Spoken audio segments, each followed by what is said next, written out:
Okay, let's go ahead and get started. Welcome, everyone. My name is Brian Ricks. I am the owner and principal consultant of Bricomp Computers, which is nothing more than saying I'm my own consultant and I do my own thing. And this particular presentation is a deep dive, or as deep as we're going to discuss today, into a very minute process of Microsoft Lync, and that is the login process. What happens when we log in, and what happens from a client and troubleshooting perspective. If you heard the session in the Lync conference back in February, I believe, it's the same session more or less. It's not scripted, so I don't write notes, so I'm bound to say something I shouldn't say at some point or another. So there may be something worth hearing here otherwise. But just as an FYI, the content is the same deck. So when we are talking about the process of signing in and the Lync process itself, there's two parts to that in general speaking. And again, this is what we would consider a 400-level course of sorts. It definitely can go much deeper into this, and we're not going to get down into the super deep protocol stacks and going well deep. We are going to sniff, we are going to see stuff, but there's two major parts that we're going to talk about. That's the discovery and the authentication. And again, this is the Lync client talking to Microsoft Lync Server. There's other things that the Lync client talks to and authenticates to, and unfortunately, there just isn't time to get into everything and go beyond. There'd be a next. And in fact, you'll notice as we discuss things, I tend to speak fairly rapid. And it's not that I want to get through the process so quickly with you guys, but it really has to do with there's just so much material and we only have 75 minutes. And while it is only the first few seconds of the actual process of Microsoft Lync, the actual logging in, finding out who you are and going in, that's, going to eat up 75 minutes of your time. So here we go. The Lync client discovery. So the history is important when we're talking about Lync logging in, the discovery process, specifically that historically, we have always done the DNS SRV lookup. That process has slightly evolved, but more or less been the same process since the LCS 2003 days, where we do a DNS query, we find the record of interest, typically a SIP record, an SRV record, and from there, it tells us where to go and what port to listen to and to talk to and how to communicate with your server. That process is exactly what the Lync 2010 client itself does, but with 2013, it evolved. We started off, in fact, with just Lync Discover, but with the advent of mobility, we added in Lync Discover and the Lync SRV as kind of a backup process. So Lync Discover grants us more functionality. It gives us the ability to get more information more dynamically, much like Auto Discover does for Exchange. And so it was added in for that functionality. If we look at the Lync mobile client, again, Lync Discover is the only way it works, and that's, again, where it was introduced. So that was November 2012. So it's CU, well, technically CU November 2012, because we don't call them by numbers, but I believe that was CU4, where mobility was introduced and these processes became required for the clients. When we look at the Lync Phone Edition, it's one of those old clients, if we want to talk about old, right? It's 3.5, 4 years old. But that particular client on the phones, or LPE edition, only supports the Lync SRV record. And because of its current state of lack of development and future life, as the case may be, there is a high likelihood that's never going to evolve. It is what it is. We have the SRV records. They'll still be required. Or DNS type records for the Lync Phone Edition. And then we get into the wonderful Lync Windows Store app, which only worked with Lync Discover and then had a bunch of other weird requirements that either broke things or made it work or didn't work. And a lot of the frustration we heard when mobility was pushed out and the Windows Store app came out was exactly that. It didn't work. And that was because the actual Lync Discover records and the mobility internally weren't configured appropriately to allow that to happen. So all this confusion was created, and the question a lot of people had was why? Why did we go ahead and introduce this new process, this Lync Discover? Well, again, there's advantages and disadvantages to both types of processes, and rightly so why DNS SRV still exists. So with the SRV records, it's possible to have a built-in redundancy natively built in with just using DNS. And by that, we can add weights and costs to SRV records no different than an MX record. And when we can't get to one, by a DNS process, we will automatically go to the next step. And so by doing so, we create the ability to say, if I can't get to this particular server or pool, well, then let's go ahead and fall back to a secondary. That's awesome. That's automatic. It's just built into the process. When we query that SRV record, we come back with the server that we want to talk to, as well as the port on which we want to talk to. So the port being important, so for example, if you're external, more likely than not, hopefully, you have a 3 IP configuration for your egg server, so everything's talking over 443. So your SRV records you're getting back externally would point you to 443, where internally we'd be pointing you to 5061. So obviously, as we stated, it supports the FAT clients, and it was a dumb process. Anybody can query DNS and get back the result of where to go and what port to talk to. That can be a good thing, that can be a bad thing, depending on how you're looking at it, but the process was an open-ended process and able to do so, again, because it's DNS, native. Lync Discover is the evolvement, again, much like the auto-discover functionality, although Lync Discover points you to the auto-discover of Lync, so it's really the precursor to auto-discover in the Lync world. But Lync Discover is an A record. There's only one of them, and when you do a lookup to find out what your Lync Discover is, it's going to point you to an IP. Now, that IP can be a hardware load-balanced pool. If that pool goes down, so does Lync Discover. If we have GeoDNS, we could potentially get something that is highly available, or we're doing DNS changes at the last minute in the case of failure. But ideally, your environment is built such that a hardware load-balanced solution is all that you're going to need. Now, the advantage of Lync Discover is when we query it, we get back all kinds of information. With SRV, we're getting back a pool, we're getting back a port. With Lync Discover, we're getting back your pools, where you're going, all about your schedulers, all about information that you may not even known that you actually were getting back. And in fact, we're telling you both internally and externally what those answers are, all from a single discover process. Again, it's a requirement. And part of the frustration, but advantages, depending on how you want to kind of toss this one around, is that it's an authenticated request. So if you can't get into the server and to give past good credentials to get this information, you will only get basic info, assuming you even trust the certificate. If you don't trust the cert, we don't even get past that. But once we trust the certificate, you'll get basic information asking for authentication, and that's where our initial discovery has a tad bit of authentication within it, and then we get into real authentication after the fact. So looking at the various clients, when we're talking about how do they work, how are they going to communicate, and what kind of process will they use in order to get into your environment. We look at Lync Discover. We're always going to start with Lync Discover because it's the preferred process when the client supports it. If it doesn't support it, obviously we're not going to use it. Once we go ahead and check for that internal record, we go ahead and say, hey, Lync Discover internal is here. Uh-oh, it's not here. What does the client do automatically? Well, let's see if Lync Discover is there. And that's how we did that determination. Are you inside versus outside? We always check inside first. Inside's not there. We check outside. If, in fact, you don't get a response from either of those, the Lync Discover process terminates. From a sign-in process, nothing stops, but from a logic flow perspective, we're no longer using Lync Discover. And now we're moving on to just DNS and SRV records. With that, we do similar where we check internal first. Hey, is SIP internal TLS here? No? How about SIP TLS? No? How about just the A record, SIP internal? How about just SIP? How about SIP external? Is there anything responding to us? And we're going through just a DNS query looking for various answers to figure out where we're at. Assuming one of these happens to resolve and gets us to the next process, that's where we start to do these web queries, where we start to figure out your internal external names, and we'll see more of that here in just a sec. So looking at a client that has an internal failure and what's actually being captured, what you're seeing when we get these features going, you can see, and this is a Wireshark capture, what you use, I don't care. If you prefer older Netmon, if you prefer new, if you prefer your own custom, it makes no difference to anyone, as long as you can get the data that you're looking for. So whatever you're most comfortable with.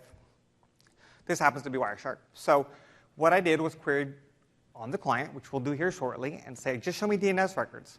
In this case, I wanted DNS records that were destined and sourced appropriately, so only from 101 to 60.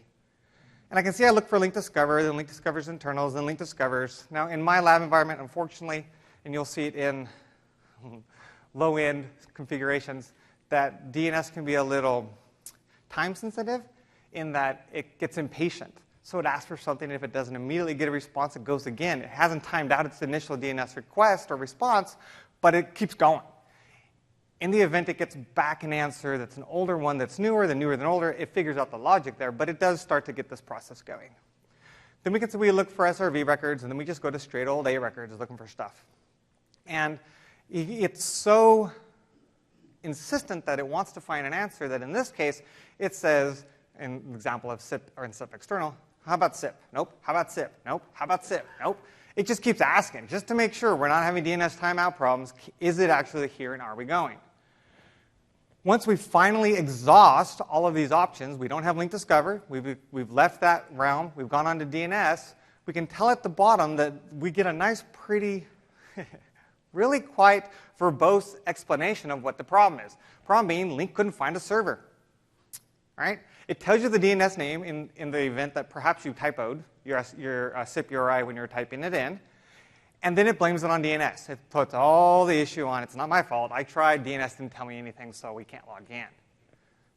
So that's where that sits. We also wanted to include that sometimes you'll get the pop-up on your right that shows that there's a certificate mismatch type happening. And this isn't actually a Lync issue. It has nothing to do with Lync. Lync just adheres to the Windows standard requirements of strict naming conventions, in that the Windows client is preventing you from going somewhere that it doesn't think you should be going.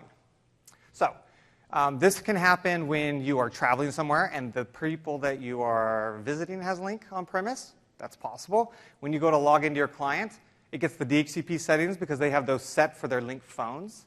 And your Lync client consumes those, it knows about them, and it goes to log into bobsworld.com. And it says, hey, you're trying to log in this case, to Brightcomp Labs. Yeah, the one that we're talking to is Bob's. Do you want to try some other server? Until you hit that try another server, we actually don't do the DNS query. So that actually preempts the actual DNS configuration and lookup process. That's just the way it works. So if it's the other time it happens is when your pool name is different than your login ID, which is very common as well. So your pool was created as mypool.bobsworld.com. You happen to have a different SIP URI than bobsworld.com. You're johnsworld.com, but you're a member of the pool in bobsworld.com because he has multiple SIP URIs he supports. Well, because there's a mismatch and we're asking for an automation process, we get this pop-up. You can fix it through a group policy. You could also say, always trusting this doesn't show up again for that particular logged-in station. But FYI, that's what that will appear. And unless you hit try another server, assuming that's what we're trying to do, we will never do this internal lookup and then potential failure. Now, looking at Lync Discover is an interesting process because it's very efficient. It's very efficient in that if you're looking at the logs and we're saying, hey, Lync Discover, and here's a case exactly where my box didn't respond quick enough. So it went and looked for Lync Discover because internal didn't reply, and then all of a sudden internal comes back and it's like, oh, there you are. When it replied back, the Lync Discover process said, hey, here's the pool you want to go to. Based off this user, this is who you want to talk to. In this case, it's BCL 2013 Lync, or Brightcomp Labs 2013 Lync. Once it gets that pool name, we're done, and then he's off to auto-discover, he's doing exchange stuff, he's moving on his way from a DNS perspective. We will see much more communication from an SSL and from a web query perspective subsequent, but at this point it's done. More importantly, especially from a troubleshooting perspective, is this, if top is initial, first time I'm looking for where's my pool at, where do I go? Who am I? What is my name? What pool do I belong to? And there off I go. Any other time at all that I log into this box, I am going to assume nothing's changed, right? It makes sense that if I was on pool A today, that tomorrow I'm still on pool A. There's no point in me doing a requery to figure out where I'm at. And so any subsequent logons, I don't do anything except go directly to the box. I've cached that in a local file, and off I go. So it's very possible if you're troubleshooting Discover process problems in your environment that you'll see some people have it, and it seems to be all new hires. Nobody's getting on that's recently got a new machine or is new to the company, yet everybody else is working fine, and that's possible. If everybody else is already in, once they're in, they know where they're going. They're not using it and relying on the discovery process. An SRV is almost the same way, except you'll notice that we hit this name, whatever this pool identity is, and then whether it's the pool, which is, I always use SIP to specify my pool name internally and externally, or some other pseudonym that you've given your pool, then it does the query within that pool to kind of do a lookup of who that actually is, what that actual pool name is. So here we look for SIP, we find SIP, then we find out that SIP is actually BC Labs 2013 Lync, and then on we go. And even on subsequent ones, we always go back to SIP. Now the advantage of that is I can set my pool name to be SIP. If I change what that SIP A record points to, hey, guess what? My client's still going to hit it the very next time he goes there. There's no impact to my end users, and I can swing pools. I can swing what particular server is my authenticating server. Really important if we're using and still interested in any authentication type servers that we want to put in the environment, application-wise, or anything else. So it can be an advantage and a great migration step, FYI. It's more of just one of those things that are there that SRV records will look it up. Again, if we're Lync Discover, we don't care because we're just going to look at it different. And if our pool changes, it doesn't cause a whole new rediscovery, when in fact we're just getting a 301 redirect. We'll hit the pool and say, hey, I'm back. And then the pool will say, no, you're not, because you're not here anymore. Go to pool B.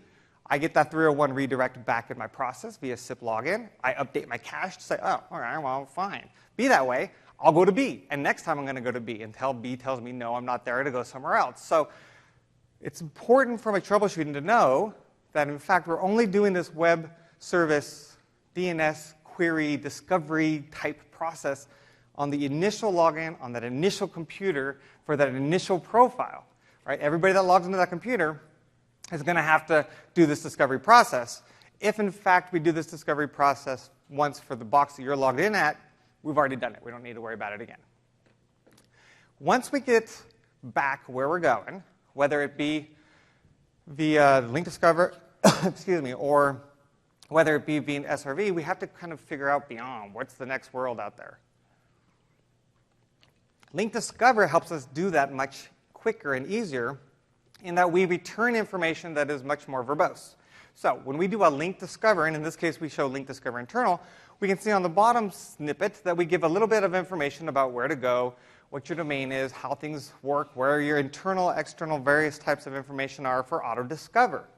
Again, Lync Discover is the precursor to auto-discover for the Lync process. And I know that gets a little odd, but the concept is Lync Discover just tells us where to go for auto-discover. Auto-discover is then authenticated and gives us all the information we're looking for. And we'll see how much of that information we get here. So when we get back our auto-discover results, we're going to get all kinds of information that will be either we don't care or will be helpful, as the case may be. You notice in the upper right, very right, it actually says access location internal. Our client knows we are inside. It knows based off of the records that we were talking to and the ports that we're talking on for web services. Once we get that information back, we know we're going to be looking at internal. Basically, anything that says internal / that's us. That's what we're going to be querying, those particular paths. The exception, of course, being UCWA, that's your mobility, and MCX, that's the old mobility. We always talk to external. The Lync clients do. Now, could somebody write an application to talk to UCWA internally? Sure. Sure, okay. That's a possibility. Natively, by default configuration, your Lync clients will not. They won't talk to internal. And the reason being is that the application needs to live in one place so that when you're going inside to outside, it's always in one location. And that's a whole different topic and story. But just keep in mind that when you're looking at these, the results that come back from your auto-discover, you'll be wanting to look at the ones that are relevant to your location. And external for UCWA and MCX are relevant, always internal or external. But all that information comes back. And you could get information like, oh, look, I'm going to this particular server. And from that server, I'm going to talk to it on this particular port. Now, you can see in my particular environment, the lab, I was IP constrained. So I have a single IP for my edge servers.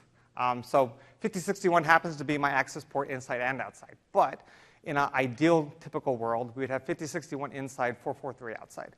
And that's where, instead of an SRV kicking back that information, Lync Discover is kicking back that information. You also see stuff like the scheduler. I don't know how many remember, but back in the OCS days, 2007, the scheduler was provided as an add-on to put onto your web services. And it was created as a way for the Mac clients and the Unix clients who didn't have access to the Lync client, not the Lync client, but the Outlook client with the Lync client plugin. Now we go to schedule meetings. They didn't have a method to do it. There was no plugin. So what do we do? And to some extent, that still exists as an issue for some clients, specifically the Linux Unix clients. Well, there is an option. It's native now in Lync 2013, whether you knew it or not, that they can go and schedule their own meetings. All they have to do is browse to that website. And if you didn't know what it was, you could always just snip and say, oh, look, in this particular instance, it's blah, blah, blah / scheduler. Very intuitive. But it is there. So all of this information is pushed back because from the auto-discover process, we don't know what's querying us. So we don't know what information it's looking for. The application will determine what actual line it cares about when it gets this XML data back. But from a Lync Discover process perspective, we don't care. We're just kicking back information. So that's key there. OK, so what we're going to try to do, and I'm positive the Lync gods will be on our side today, is demo some of this. And from a demoing perspective, we're going to demo how we would capture the data. Now, the hopeful end result is exactly what we saw in the pictures. Now, it's worked every time, but I'm not promising that it, just because. I'm going to give it a 98% probability of success, and we'll leave it at that. So, a couple different things we want to show before we look at things. One, we have everything configured and set up, and in fact, if we look at our client, we can see the client is logged in. So we're using Davy Crockett and Lone Ranger. We can see that the process, the actual box, is working. We have no issues, well, none that we're aware of or that matter to the demo. But we can query stuff. We're finding maybe things. Yeah, I mean, still, Lync is functioning. This isn't a mock-up. It actually is a functioning Lync. What our goal is to go ahead and take this great working environment and break it, right? So from a DNS perspective, we're going to go ahead and pull out anything and everything that has to do with Lync and the pool. Now, our pool, because it's a single standard edition, doesn't have any pool records other than its own, but we do have our Lync Discovers and Lync Discover internal. Now, we do have Lync Discover internally on our DNS, specifically for mobility, so that mobility, if it can't find where it's going from a certificate perspective, can fall back and hit Lync Discover, one of our fail-safes. It doesn't have to be inside, especially if we don't support mobility internally. We also are going to delete our A record for SIP, and then our SRV records, which in this case is a SIP TLS, and off he goes. Now, in theory, I don't believe I have SIP internal, and I do not. OK, so in theory, there's no way to figure out who my pool is if I did a query, because Lync Discover's not there, SIP's not there, there's no SRV record to point us to where we're going. We'll go ahead and clear our cache, just to make sure. And we will skip back to our box itself, which is happily still logged in. Again, he's done a DNS query. He knows where he's at. He's talking to things. I don't need an active DNS query because I'm not querying things. One thing to keep in mind from my client process is as long as I'm logged in, and as long as I've already done the query, I've cached that information. I'm not re-querying every time I do something. That would be highly inefficient. And so there's a local DNS cache that keeps that process for us. So we can actually see that through ipconfig and doing a display DNS. And it'll show us what it's queried, where it's gone, who he's talked to, and the answer that comes back. Now, for our demo, we're going to clear that, right? So we do a flush DNS. Now we should, and I always want to do an up and make sure that is clear. Why, we ask? I just cleared it. It should be cleared. Yeah, but what if we have something in our host file on that particular computer we're troubleshooting that we didn't realize was in that host file, and that is what is, in fact, messing us up. If there was something in the host file, as soon as we do a clear it and re-show, it's going to appear right there in the list because we never really flushed it. It's a local set item, as the case may be, overriding DNS. Once we're done with that, we want to get rid of any and everything this guy knows about. And what that means is he has to kind of forget who he is. He has to do the discovery process over. Again, yes, he knows where he's going. And in this case, he knows to go to the pull record because he got that from Lync Discover. Now, if we delete that pull record, Lync does actually break because there's other stuff that's talking to our pull record. So we're going to assume that our server record hasn't gone away. And in this case, it hasn't. In fact, if any of these records started to just randomly disappear, you should be concerned about more than just your Lync client's not logging in. You'd want to know what's going on in your environment. But the point being, if I sign out, I can sign right back in because I'm going directly to that server. I'm not talking to any of my DNS queries. I've already cached where to go, and off I get. So how do we test it? Well, I should ask. So first we do is hit the delete. When we want to delete our sign-in info, you think, yeah, that got it all. Well, not quite. It got most of the information we're looking for. The other stuff that we don't get is our temporary information that holds our cached data written to disk. We deleted everything out of the registry just now. Now we want to delete everything out of our application, app data, blah. Well, I always go to %10% because going to blah, blah, blah, app data is very forgetful for me. So the path being we want to go to, and it's different for Lync 2013 than it is for Lync 2010, but since we're in 13, we're going to look at 13. We go back to local, go to Microsoft, then we're going to go to Office, now that he's part of Office. Otherwise, it would have been Communicator in the Lync 2010 world.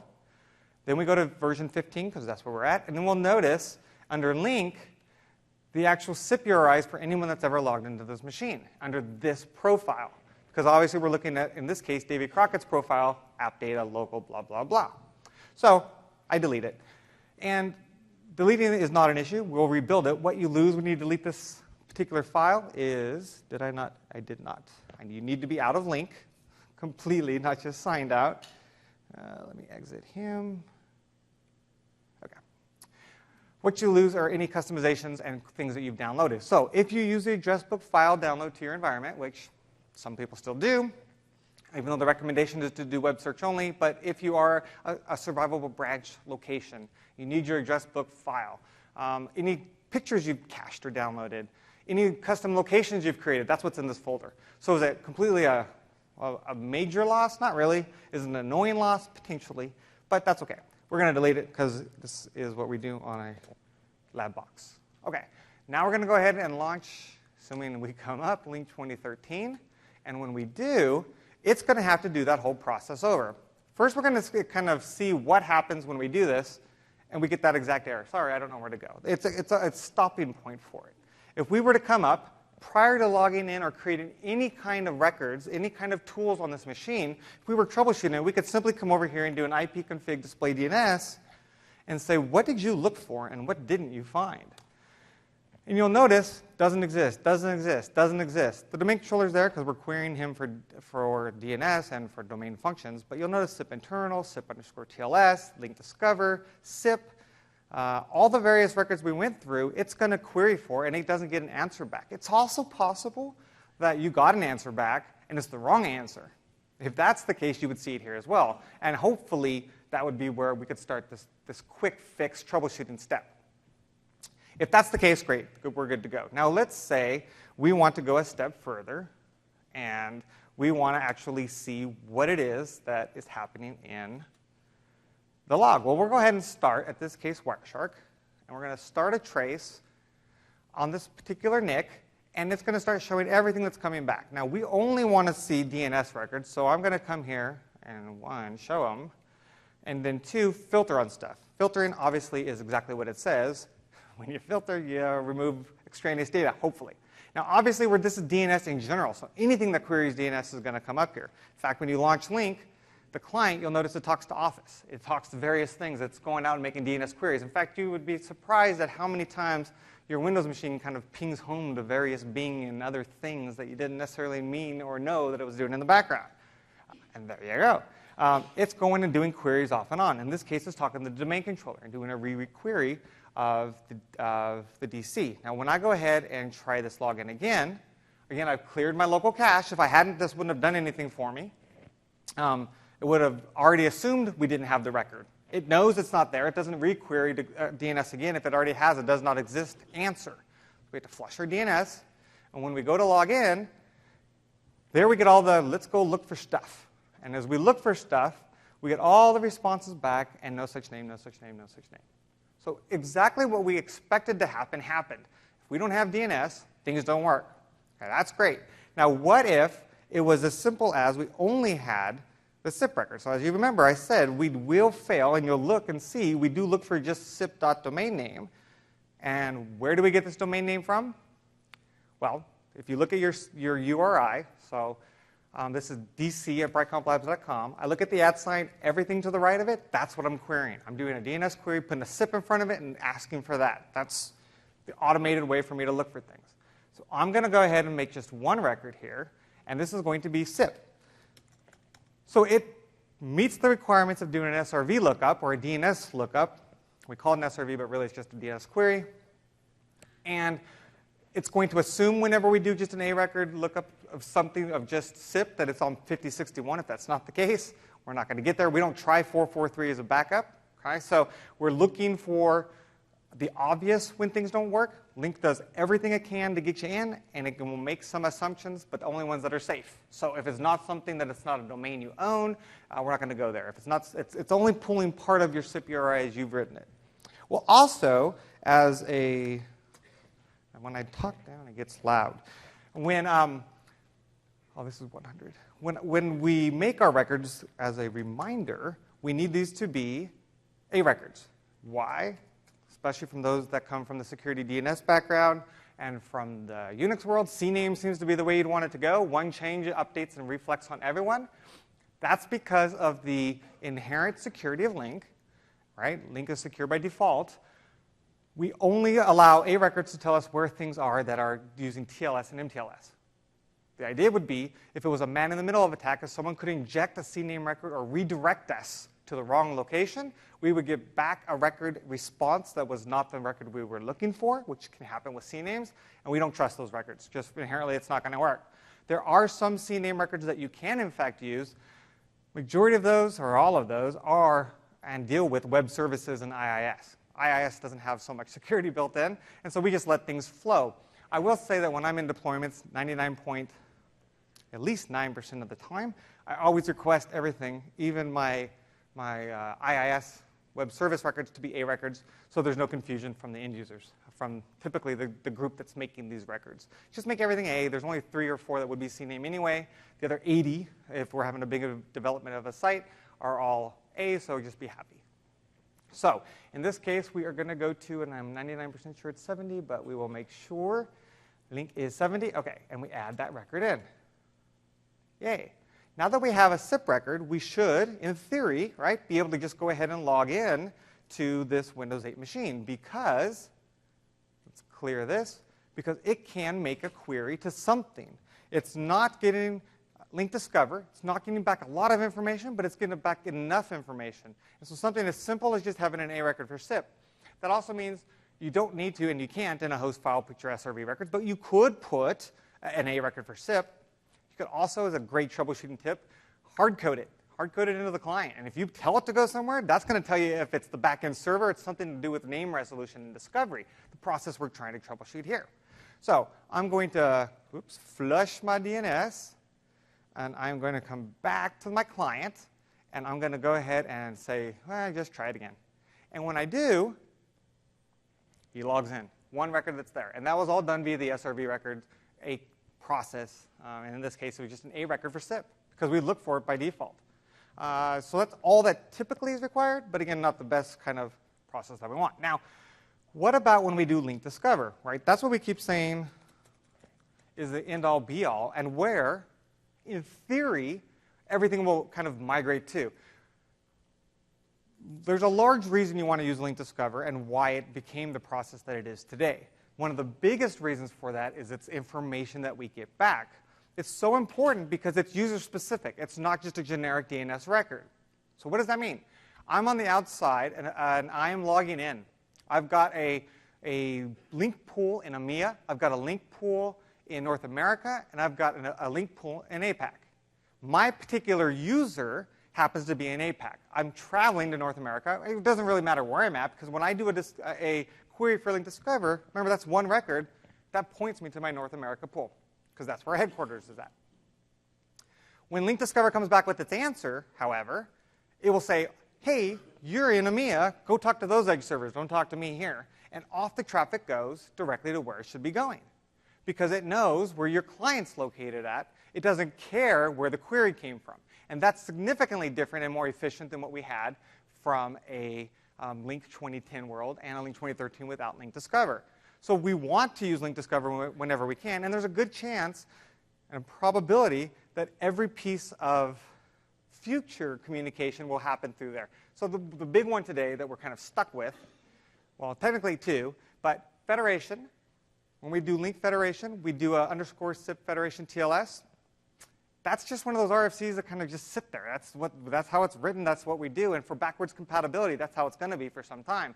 It doesn't mean that anything new couldn't leverage also Lync Discover like our clients do. And you can probably bet that's what's going to happen.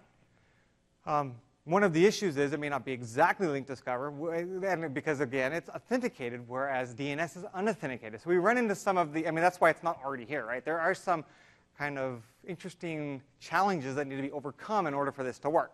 So that's all good and happy. So in this case, we're going to make Lync Discover internal. We could do Lync Discover and point to the same thing. Not what we're looking for. We're trying to find out this is an internal client. We want them to discover internally and talk internally. So in our case, we're going to use the exact same record, 10.128.100.70. And now, because that is our, not what I wanted to do, process, we will want to authenticate this way. We will want to look here. Now, unfortunately, when we're doing these troubleshootings and checking where things out, it's not always the easiest way to do things because we're having to do clearing caches, doing things over multiple times over and over and over.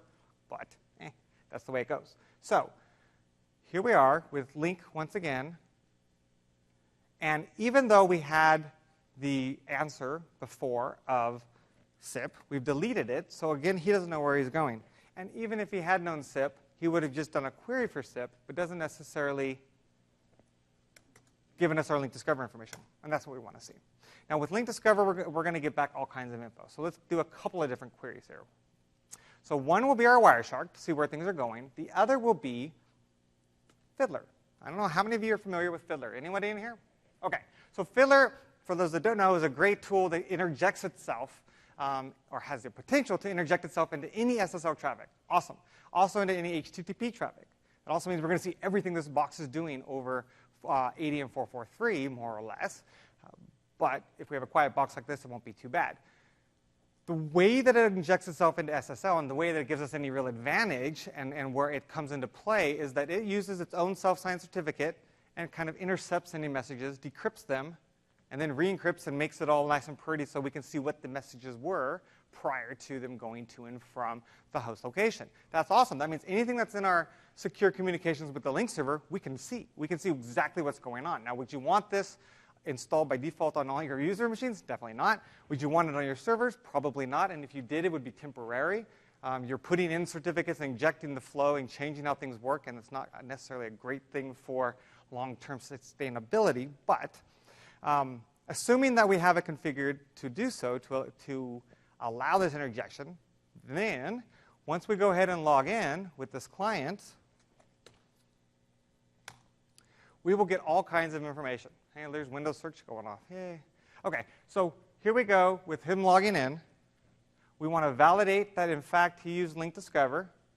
And we get all kinds of other gibberish. And off he goes. And when we come to look at what information he got back, we will see, when we turn off scrolling so he doesn't keep going, we'll see information that is important to us. We will see information that is, oh, look, it's got information from the actual Lync Discover process itself, and then the kickback of auto discover. We can see if things succeeded. Did they succeed? Did they fail? Some things should fail. That's kind of one of the great Microsoft. It's not even a mystery. We know why. It's just one of those fun things we have to deal with, where everything, when we're doing an encrypted handshake, we send out the, hey, and then we get back the, I don't want to talk to you. And then he kills the communication. And he goes, but if I do want to talk to you, talk to me on this communication. And then I kick back, OK, I'll talk to you there. And then he says, great. And then I say, but I don't trust you either. So if you want to talk to me on this communication. So this four-way handshake goes back and forth till finally we set it up. And we see that a lot in the SIP logs, which we'll see here in a second, from like SIP TLS DSK, where we're setting up that communication with the certificate handshake back and forth. So within this communication here, we get all this information back, and we see auto-discover happening. And when we look at our inspectors, not that one doesn't have anything. We can see our RGS comes back. We get all kinds of information back. Our web tickets are issued. And once we have our web tickets issued, ta-da, we start to get back some of our auto-discover information. And within this auto-discover information will be all those features and answers and where do you go, who are you, what are you.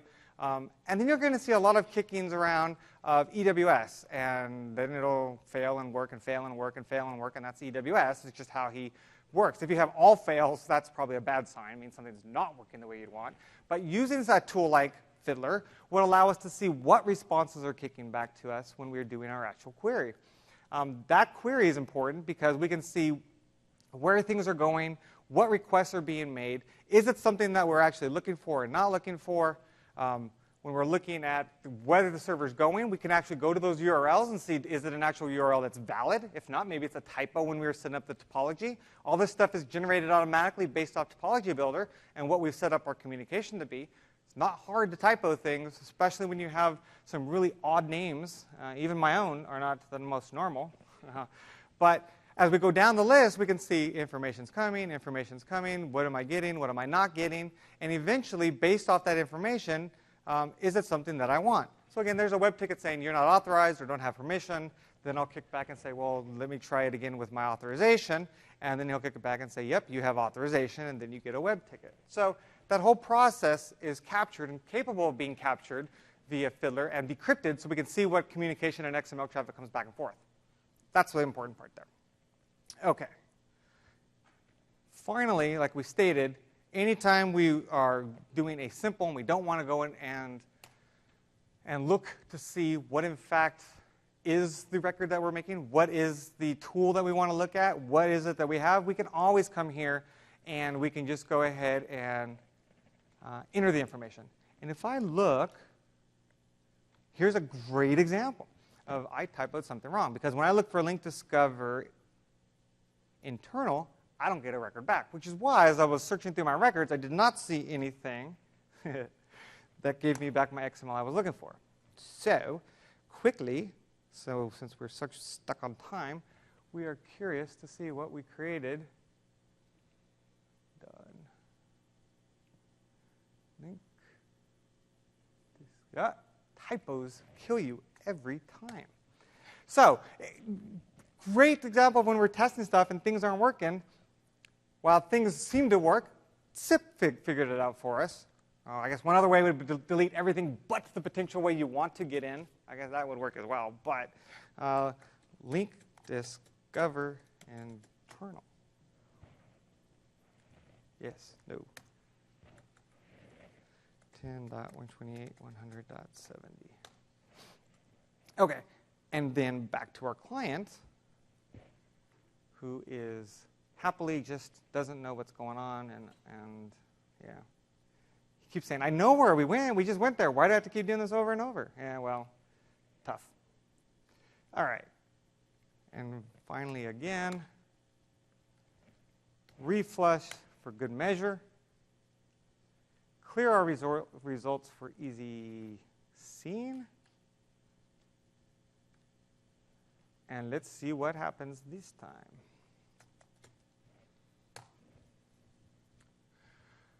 So what we would expect is the Lync Discover internal and Lync Discover to hit, and Lync Discover hits. And as soon as it does, we get back our answers, and off we go. That's good. So that did what we would expect it to do. On the Fiddler side, we weren't capturing. Of course we weren't.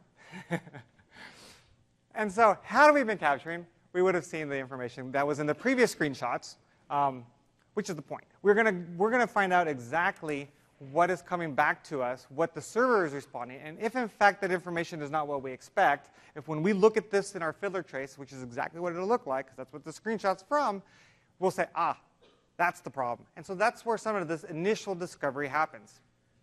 So discovery is great. We've figured out where to go, right? So we're halfway through the battle of login.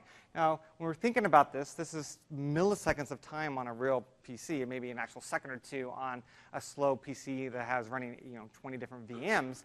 But the process here is something that's happening instantaneously, and from an efficiency, remember, it's not happening over and over and over on purpose. So this whole entire process is very quick. Once we figured out how that works and where we're going, he's able to figure out how to log in. He's got to the process of where login is going to happen. But login hasn't happened yet. All it's done is figured out where I log in at. So that's the Lync client. The Lync Windows Store app we want to point out is different in that it's a challenging app. Overall, it's a very troublesome app. It only looks to Lync Discover, so if Lync Discover fails, that's it. We're not going any further than that. In fact, I would have demoed it, but every time I went through this process, I had about a 50% success of it working versus not working, and that was just not a very good demo overall. But in the event that it doesn't work, it should look something like this. In your DNS query in your Wireshark, you're going to see Lync Discover internal, Lync Discover. Oops, nothing happens, and we get an error, can't sign in. Now, the sign in doesn't help you much. It just says can't sign in.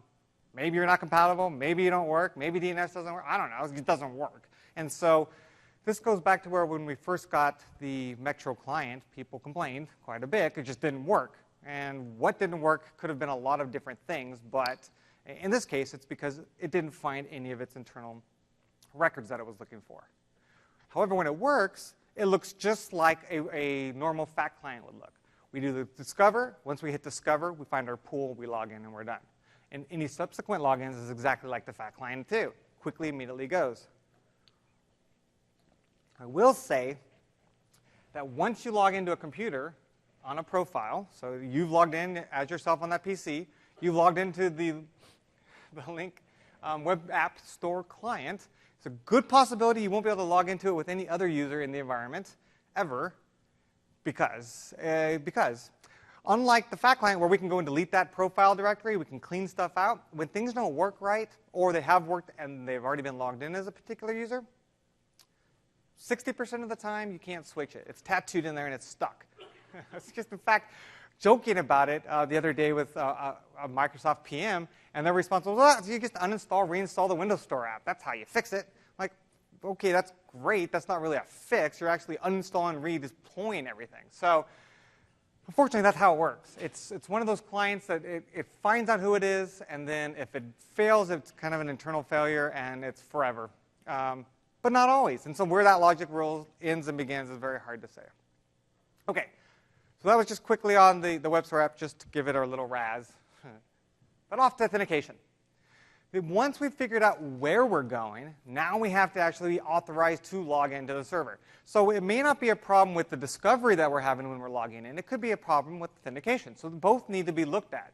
Once we've ruled out that it's not a problem with discovery, and we look at authentication, there's a couple different places we can look, both on the back-end server and on the client side.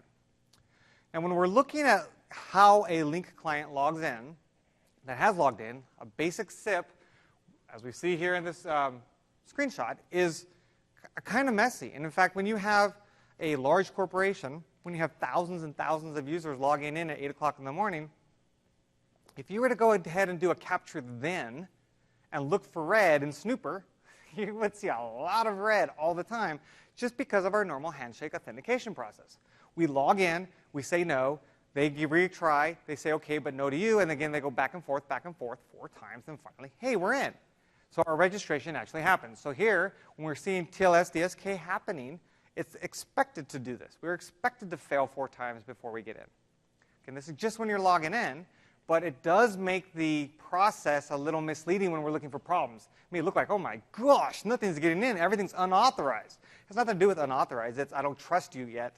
And until we can shake that trust, then we allow the user to come in. Now, it is possible if you see those 4 and then he fails again, if he doesn't get in, then there probably was an authentication issue.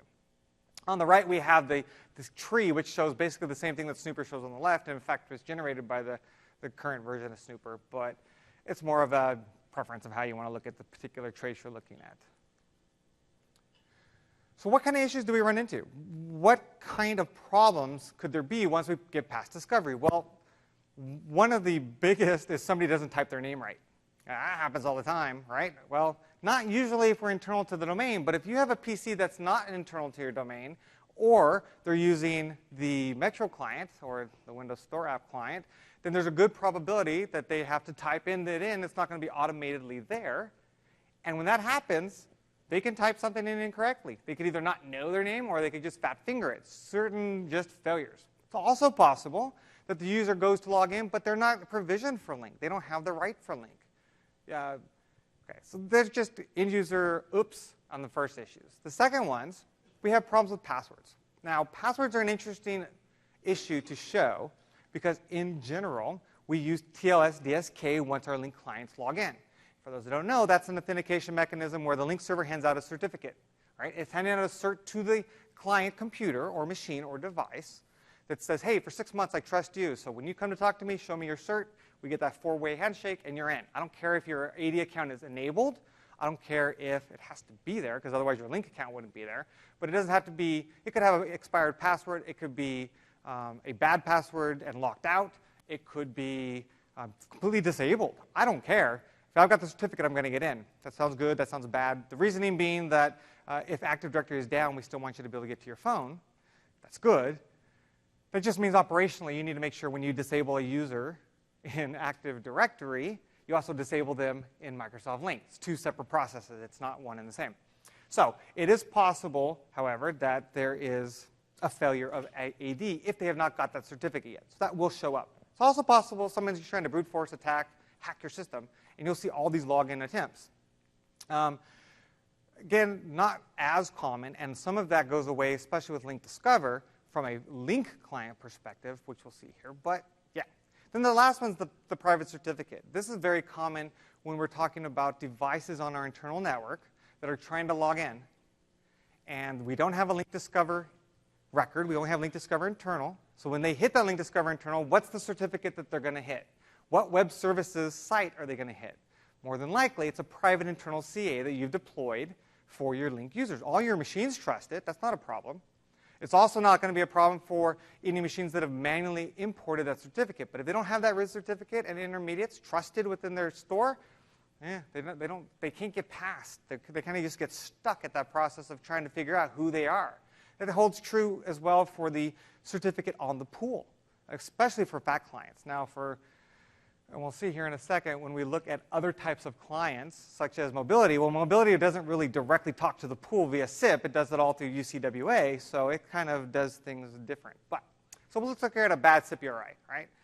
When you go ahead and have Lync Server deployed, or Lync Discover deployed, Lync Discover being Lync Discover internal, and you go to log in, and your URI is not valid. So the domain's right, because you're getting to the Lync Discover part, but the part in front's wrong, for whatever reason, either an invalid user, a typo in the username, or a user that's not provisioned.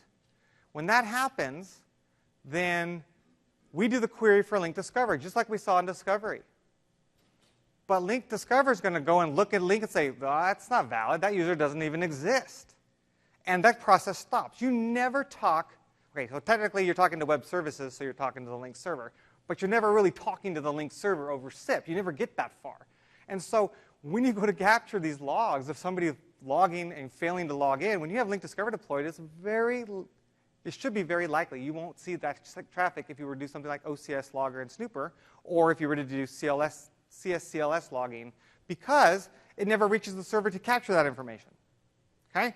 So with Lync Discover, it can be a little bit more tricky to figure out that initial process of it being a bad user SIP URI.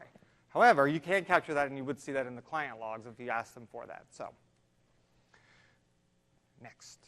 There we go. If it's a DNS record only, if you don't have Lync Discover, so it's DNS SRV only, well, then, in fact, what does that look up? What does that discover process? Well, the Lync server does via SIP. So we would capture that in the logs, the OCS logger on a Lync server. And when we're looking at that, we will actually see a very verbose explanation of what the problem is. And in this case, when we see 404 not found, the destination URI is not enabled or doesn't exist. Look, you told me to go to XYZ, and that's not valid. I can't get there. And in this case, it happens to be Big Birdie was trying to log in as. Well, Big Bird is a user in the environment. He is a person with an Active Directory account, he just doesn't have Lync. And so while that's great, your credentials were correct, your ability to get to Lync Discover was fine. Once you went to look for that particular SIP user, he didn't exist. And that's going to be captured here. Again, that would not be captured if Lync Discover was there. So that may seem like a bad thing, but that's really not. It's just understanding where we're looking when we're trying to troubleshoot these things, because it's not an inherent problem with the system if nothing ever shows up and the user can't log in. It should be something in our mind that says, I bet the problem is the user, not me, right? So here's an example of where, okay, the user has credentials. That means Lync Discover is going to work. But they're trying to access someone's SIP account that's not their SIP account. So I go to my PC, and I want to go log into the company president's Lync account and start sending out some IMs to people I don't care for. So I log out of my Lync. I change the SIP URI to be his SIP URI. I hit login. It fails. Of course, as expected, it would fail. And if we looked at the logs, we would see credentials are not authorized to act. That's the problem. You can't get in because whatever account you're trying to get to, you don't have rights to get to, as expected. And we would actually capture that because that's getting through authentication, right? That's past discovery. We've passed the process where we figured out where you belong or if you exist, and now we're into authenticating you on the server, and that authentication fails. Bad AD credentials are seen as well, where the user exists. He's getting an actual 401 unauthorized, and eventually that 401 unauthorized actually is where it terminates. He is not authorized because he doesn't have good AD credentials, whether they're expired and he doesn't have a certificate on that box, he's never logged in, that certificate is expired. I mean, eventually those 6 months will go by and he'll have to do a new certificate request in the background to Lync. If he can't get that certificate, it'll be because something like this, where he's not authorized to do so because his account's expired or disabled, as the case may be. And then finally, untrusted certificates. Remember, when we get to Lync Discover and Lync Discover Internal, we're going to go talk to things. And in this case, we see that we talked to Lync Discover Internal, and even though we didn't have the certificate on the client, and it looks like it's going to go happy-go-lucky, the Lync client ignores those errors. HTTPS is unauthorized. It's Lync Discover Internal. We're good. Keep going. It gets the answer back to go, hey, go to this server, in this case, BCL 2013 Lync. And when I went to go talk to the server via SIP, I get this big, I don't trust you. You don't understand my certificate, and I don't understand yours, so it's not going to happen. In this case, it's a client, so it's just the client doesn't understand the server certificate. So whenever we're searching the logs, and we see within the SIP logs the connection was closed before TLS, it's going to be one of two things, maybe 3 or 4 things. But the typical ones you're going to be looking at are the certificate itself is expired. It's not a valid certificate, or something is not right in that chain. While the end client, we're happy when we go view a website and all we've got is the root certificate. We have none of the intermediates. Everything looks good. Everything comes up fine. We're good to go.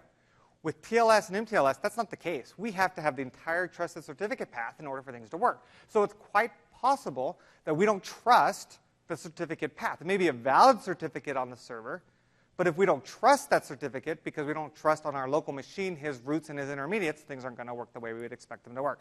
And you'll see a lot of this on Federation when, in fact, let's say you put your private certificate out on your server on your edge. Nothing's going to trust it unless they've implicitly imported your certificate for testing or for security, as the case may be. You'll see these errors all the time because everything is trying to talk to you and you don't trust anything or nothing trusts you. Right? So that's your TLS errors. So your big log catcher here is to see connection was closed before TLS could happen. And we've looked at the handshake. We started certificate handshaking, and we deny it. We turn it down because we don't trust the certificate being presented to the client. OK, so let's go ahead and do a quick demo here of looking at stuff on the server. So now we're captured. That's great. OK, so we all know OCS Logger. It's been around forever since OCS, hence the name OCS Logger. It's part of the debugging toolkit in 2013. It was native in 2010. In 2013, CSCLS logging was introduced, which is a much more robust application that allows us to log across entire pools and bring back the answers to a single file. Very useful. In its first days of existence to market, it was very poor and lost a lot of information. in today's version of CU4 and beyond, we're doing pretty good. We capture the information when we ask for it. It actually does get that information, so that's good.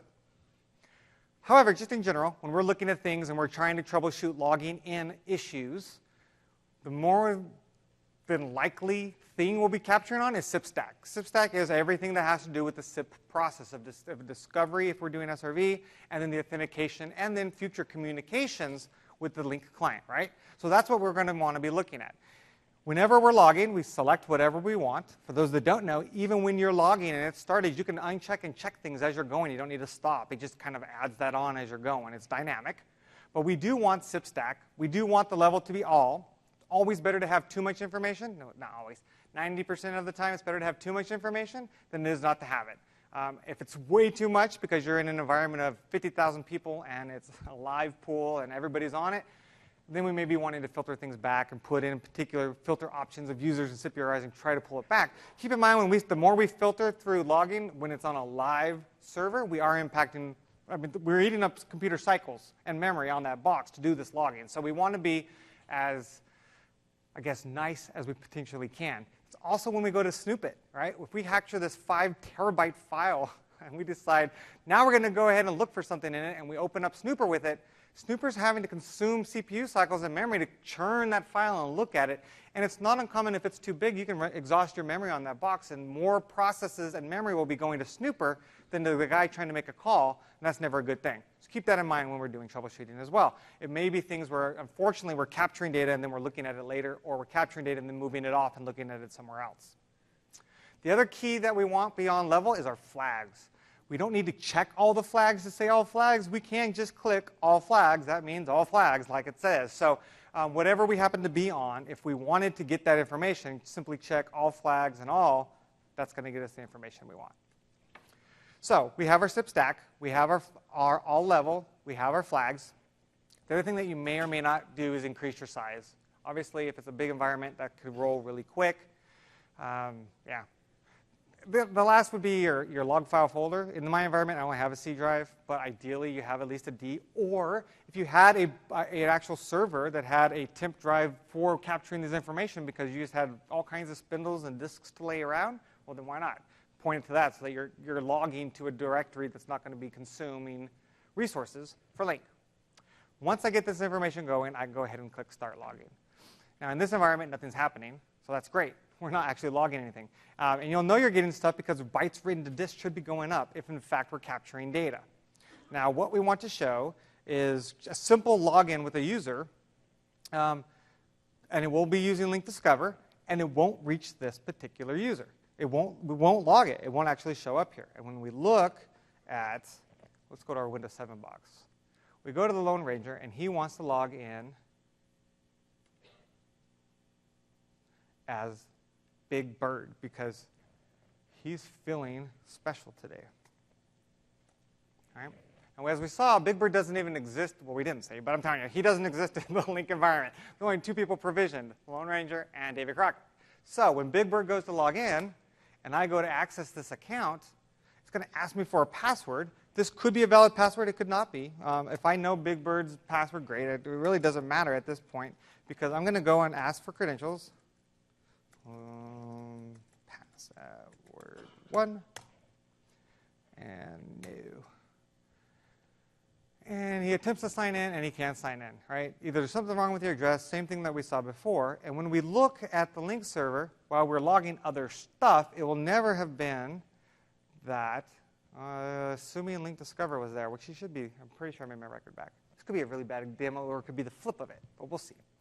When we go to analyze it, we pull up our snooper log, and when we do so, we parse it into hopefully useful information. Now, when we say parse, we are taking data out. This isn't the raw file anymore, and in fact, there is data that potentially could be lost. So depending on the application that you're actually snooping on, you may be better off looking at the raw file with a text editor or something in that sense, and just learning how to read SIP, because we do drop information for your reading pleasure, because otherwise it'd be just too verbose for you to gab. So here we go, and we're looking looking down the logs, and we see Lone Ranger's there. But lo and behold, we don't see any login attempt from Big Bird. Why? Again, we have the same issue or issue being a value add in that the Lync server didn't have to process the failed login process. It was done with the Lync Discover process. Lync Discover said, who are you? Yep, nope, you don't exist. So I'm not even going to pass the communication on to the server for you to attempt to log in. That's great from a hacking perspective. We're keeping all that information out. That's no different than if you're coming in from the Edge server and we're asking for some user that doesn't exist. It will never get beyond the Lync server's initial query to the Lync Discover that you're doing on the outside, right? It never even hits the Edge server. What's the point? You can't log in because you don't exist, and we know you don't exist. So that is how we know that Lync Discover is working correctly in the environment, because it didn't actually hit the server and capture those logs. Now, conversely, if we wanted to do the same process and delete that Lync Discover record, we could end up with the exact same end result of a failure, but we would actually see it fail here within the logs, as we would expect, because they don't exist. Okay.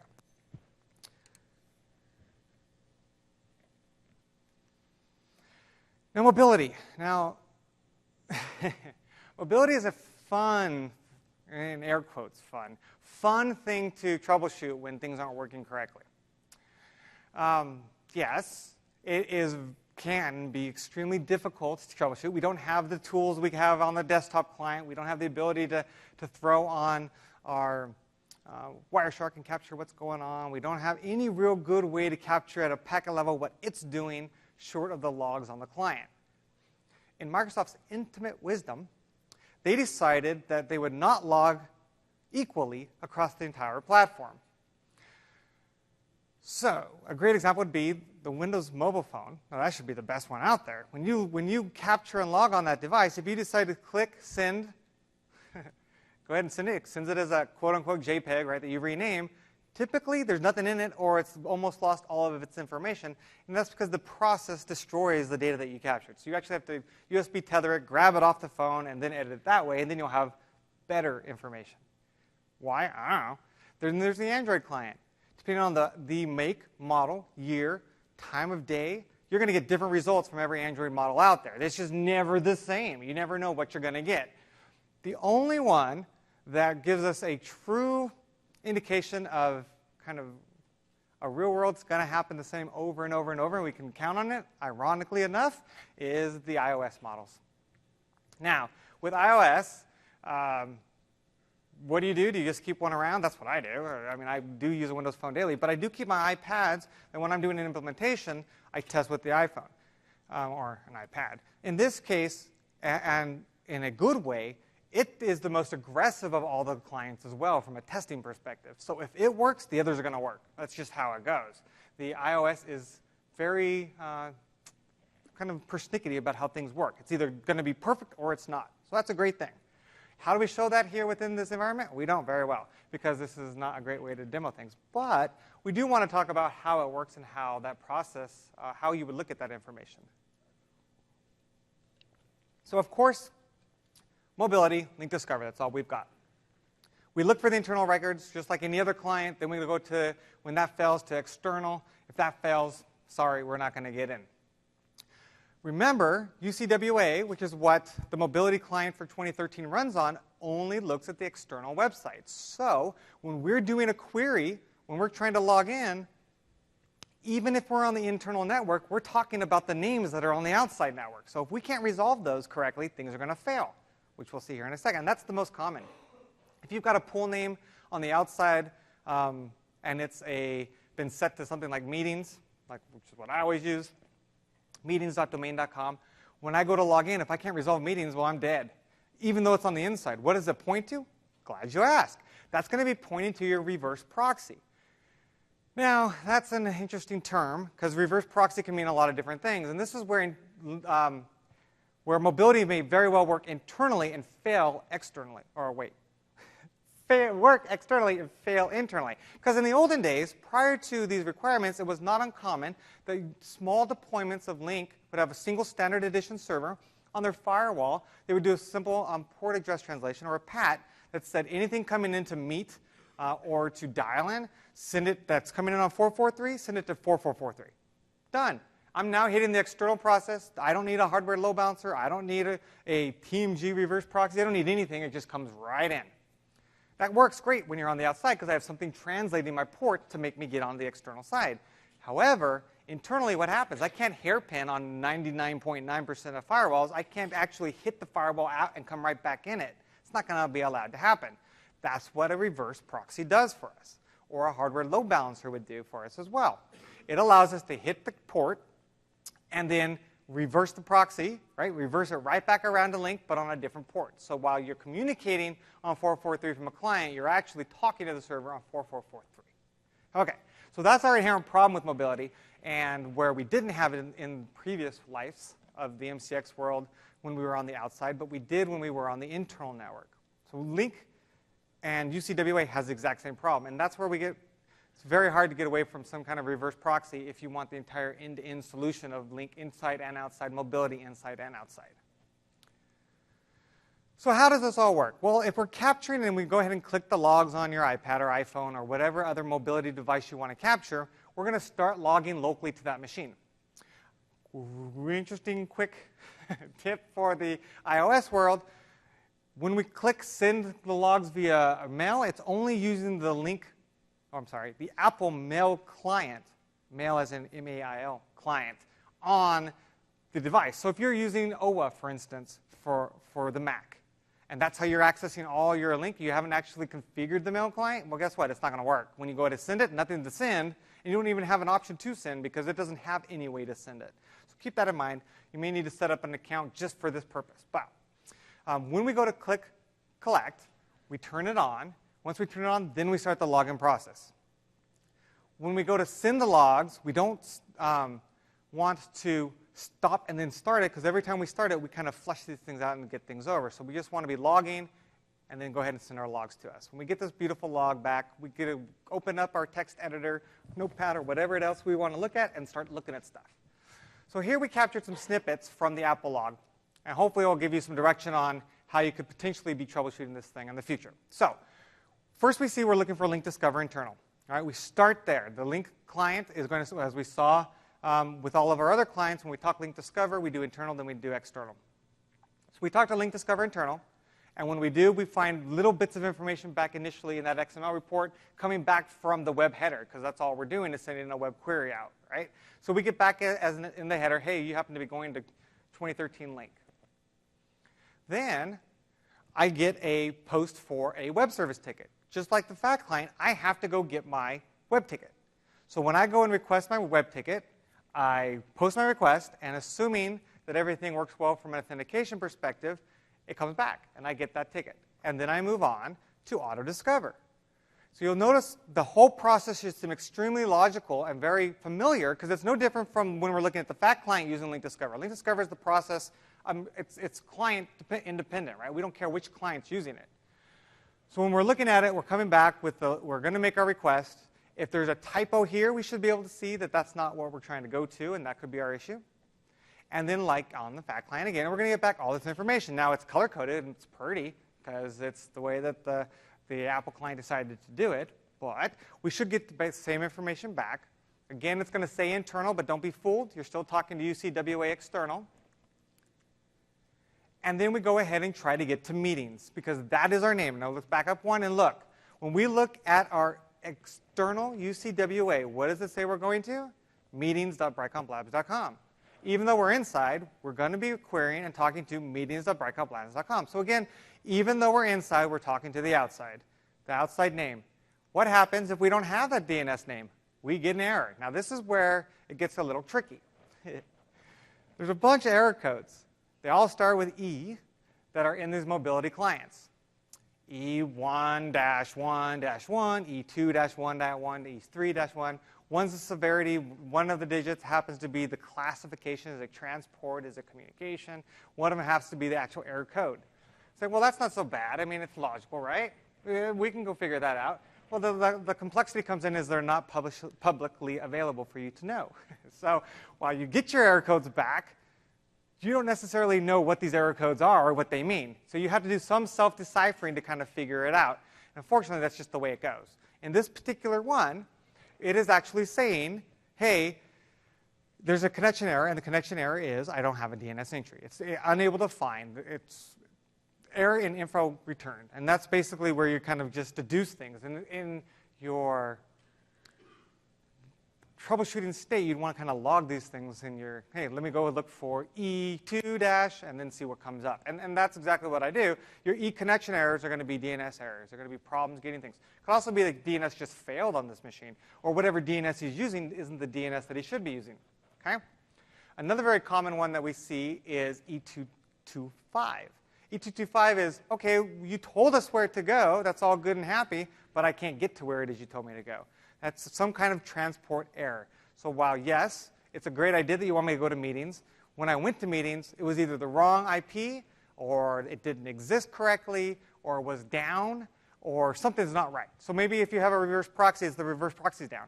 Or if it's a load balancer, the load balancer's down. But that's where these error codes would come into. And that basically wraps up what we have today for you on discovery and authentication. We do want to mention that the Garage Series is live, where you can go watch stuff down in the expo hall and kind of soak in much more of this great information. And of course, there's all kinds of things to go get more information. Channel 9 will have a lot of these sessions that we can go and get them and grab them and look at them. Of course, TechNet and MSDN on the TechNet site and Channel 9, there are numerous videos that we've done for the Lync series, for jump starts and things of those natures to prepare you for these classes and teaching and whatnot. Don't forget your eval for this class, for this particular session. Every entry gets you one more chance to win your Xbox. And that's it. I'll be around for any questions that you may have. But with that, we are out of time. So I thank you guys for coming. Thank you. Within it, and then we get into real authentication after the fact. So looking at the various clients, when we're talking about how do they work, how are they going to communicate, and what kind of process will they use in order to get into your environment. We look at Lync Discover. We're always going to start with Lync Discover because it's the preferred process when the client supports it. If it doesn't support it, obviously we're not going to use it. Once we go ahead and check for that internal record, we go ahead and say, hey, Lync Discover internal is here. Uh-oh, it's not here. What does the client do automatically? Well, let's see if Lync Discover is there. And that's how we did that determination. Are you inside versus outside? We always check inside first. Inside's not there. We check outside. If, in fact, you don't get a response from either of those, the Lync Discover process terminates. From a sign-in process, nothing stops, but from a logic flow perspective, we're no longer using Lync Discover. And now we're moving on to just DNS and SRV records. With that, we do similar where we check internal first. Hey, is SIP internal TLS here? No? How about SIP TLS? No? How about just the A record, SIP internal? How about just SIP? How about SIP external? Is there anything responding to us? And we're going through just a DNS query looking for various answers to figure out where we're at. Assuming one of these happens to resolve and gets us to the next process, that's where we start to do these web queries, where we start to figure out your internal external names, and we'll see more of that here in just a sec. So looking at a client that has an internal failure and what's actually being captured, what you're seeing when we get these features going, you can see, and this is a Wireshark capture, what you use, I don't care. If you prefer older Netmon, if you prefer new, if you prefer your own custom, it makes no difference to anyone, as long as you can get the data that you're looking for. So whatever you're most comfortable with. This happens to be Wireshark. So what I did was queried on the client, which we'll do here shortly, and say, just show me DNS, as the case may be. There is a high likelihood that's never going to evolve. It is what it is. We have the SRV records. They'll still be required, or DNS type records for the Lync Phone Edition. And then we get into the wonderful Lync Windows Store app, which only worked with Lync Discover, and then had a bunch of other weird requirements that either broke things or made it work or didn't work. And a lot of the frustration we heard when mobility was pushed out and the Windows Store app came out was exactly that. It didn't work. And that was because the actual Lync Discover records and the mobility internally weren't configured appropriately to allow that to happen. So all this confusion was created, and the question a lot of people had was why? Why did we go ahead and introduce this new process, this Lync Discover? Well, again, there's advantages and disadvantages to both types of processes, and rightly so why DNS SRV still exists. So with the SRV records, it's possible to have a built-in redundancy natively built in with just using DNS. And by that, we can add weights and costs to SRV records, no different than an MX record. And when we can't get to one, by a DNS process, we will automatically go to the next step. And so by doing so, we create the ability to say, if I can't get to this particular server or pool, well, then let's go ahead and fall back to a secondary. That's awesome. That's automatic. It's just built into the process. When we query that SRV record, we come back with the server that we want to talk to, as well as the port on which we want to talk to. So the port being important, so for example, if you're external, more likely than not, hopefully, you have a 3 IP configuration for your egg server, so everything's talking over 443. So your SRV records you're getting back externally would point you to 443, where internally we'd be pointing you to 5061. So obviously,